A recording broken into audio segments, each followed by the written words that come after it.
Start. Datta Datta అనుకుందాం, ఆనందంలో ఓలలాడుదాం.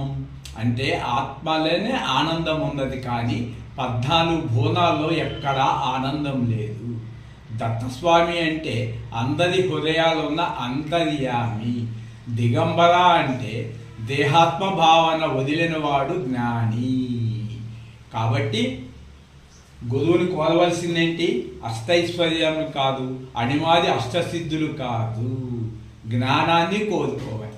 ఎప్పుడైతే జ్ఞానాన్ని కోరుకున్నారో అక్కడ గురువు లేడు, శిష్యుడు లేడు, అక్కడ భక్తుడు లేడు, భగవంతుడు లేడు. ఈ భేద బుద్ధి పోయినప్పుడు తానే గురువుని చేస్తాడు. కాబట్టి ప్రతి ఒక్కళ్ళు ఇలా కోరుకోండి. ఇది గుంటూరులో దత్తా డెకాస్, దత్తా ఫండ్, దత్తా వుడ్స్ అని ఎన్నో సంవత్సరాలు వ్యాపారాలు చేయించాను సేవాభావంతో. సంవత్సరానికి 5 లక్షలు 10 లక్షలు నష్టం వచ్చినా నడిపాను.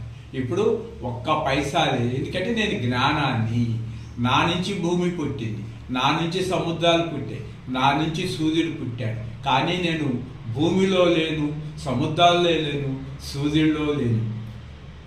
ఇది గురువుని కోరవలసింది.